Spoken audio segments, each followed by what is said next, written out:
এই যে স্টেশনে নামলাম আর কি আমরা, কখনো বলছে 40 টাকা ভাড়া, কখনো বলছে 30 টাকা ভাড়া, কখনো বলছে 50 টাকা ভাড়া, মাঝরাতে হচ্ছে 50 টাকা ভাড়া, রাত্রি 9টা বেজে গেলে হচ্ছে 40 টাকা ভাড়া, আর সন্ধ্যাবেলা হচ্ছে 30 টাকা ভাড়া। এটা হচ্ছে টেকারের নিয়ম এখানকার। আমাদের এখন 2 ঘন্টা ওয়েট করতে হবে, কারণ 12টা 6-এ আছে গৌড় এক্সপ্রেস।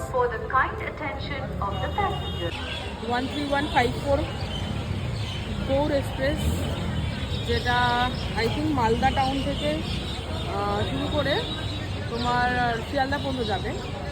তো আমরা ধরবো তো রামপুরহাট জংশন থেকে ধরবো। এবার ব্যাপারটা হচ্ছে আমাদের যে টিকিটটা কনফার্ম হয়েছে সেটা হচ্ছে upper berth and middle birth. তো ঠিক আছে, দেখা যাক কী হয়। কারণ আমি ঠিক মিডিলেও কমফোর্টেবল না, আপারও কমফোর্টেবল না, কী যে করি কে জানে।